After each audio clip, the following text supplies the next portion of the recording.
Jewish Meditation Series, Lesson 5, The Kabbalistic Underpinnings of Speaking Truth to Lie. Meditation, in its purest sense, is a practice that quiets the mind, for inner stillness has many benefits. A quiet mind is more likely to see the world as it is, undistorted by preconceptions, is less reactive, and thus responds to incitement with wise and effective action. Penetrates to the heart of things, be they people, problems, prayers, or ideas. We have been exploring an offshoot of meditation called labeling. In this variation of meditation, the session becomes a kind of field trip, where the object of curiosity is our very own self. In labeling, we give some attention to the negative spaces, the distractions from focus, when our mind wanders to other things. We discover a more primitive layer of ourself that is making constant interpretations of the world. Some of these are true and helpful, but many are false and self-defeating. Its bad advice muddles our judgment and fouls our decisions. One method of damage control is speaking truth to lie, as presented in Lesson 4. Every spiritually unproductive thought has a falsehood at its core. In meditation, we spot the impulse as it first arises, speak the truth that is its antidote, and extinguish the lie at its root. The particle of impurity that instigated the affair vaporizes like a kidney stone zapped by a laser beam. Our mystical texts reveal the cosmic roots of this particle of impurity and the holy import of our struggle to redeem it. The second verse of the Torah informs us that the raw materials of creation were originally in a state of chaos and void. Kabbalah explains that this refers to the shattered vessels from the era of chaos, a cataclysmic period that preceded our world, the world whose origins the Torah recounts.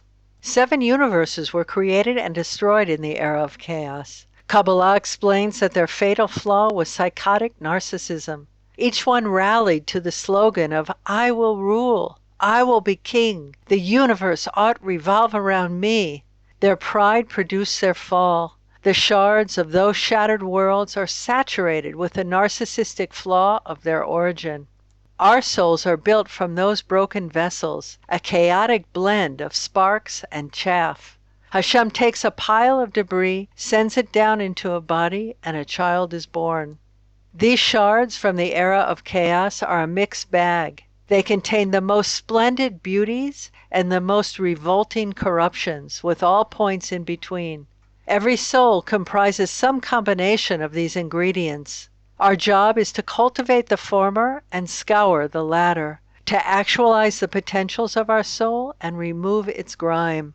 And that's where speaking truth to lie comes in, for it is the most efficient way to uproot these impurities of soul. In every moment, new sparks rise from the depths of our soul and poke through into conscious awareness. Only at that point can we begin the cleansing. When a spark is dormant and submerged, there is no way to work on it. But as soon as it activates, it is subject to Tikun. And the first way an impurity makes itself felt is as a spiritually unproductive impulse that agitates at the base of awareness.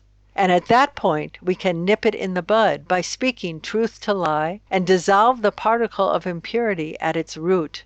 For example, the bad habit of always blaming others for our misfortunes. The truth that is its antidote could be, blaming others is a dead end. The real question is, what are the ways that I am contributing to this problem, and what am I going to do about it?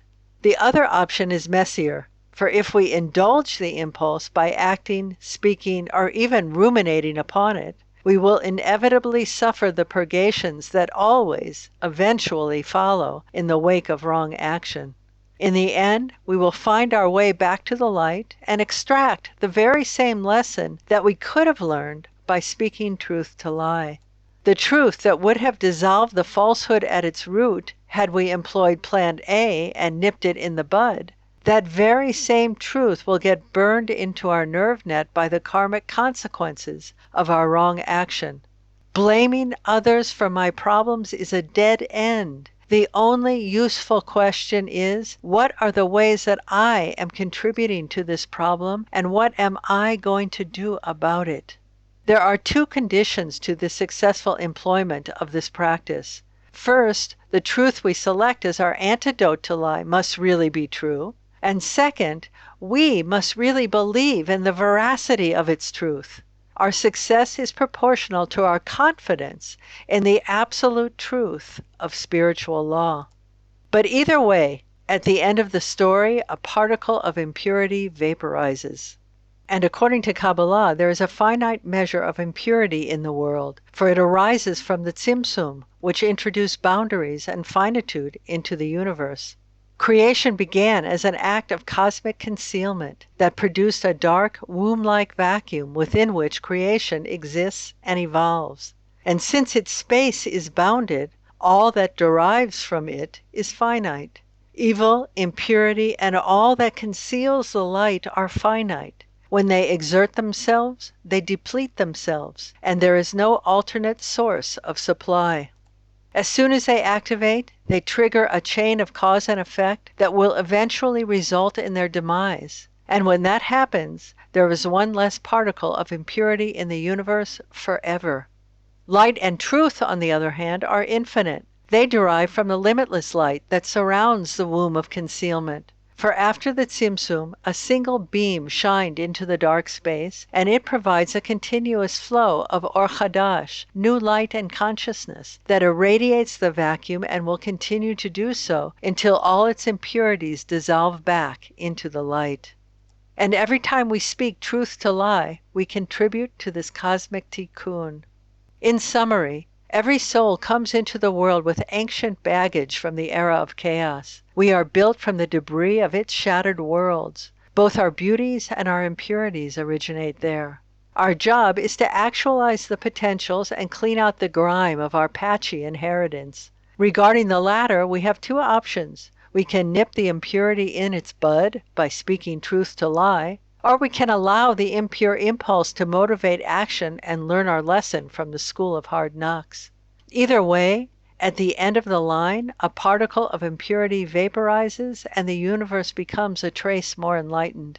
Plan A, speaking truth to lie, requires a degree of self-awareness that is generally only acquired through a meditation practice.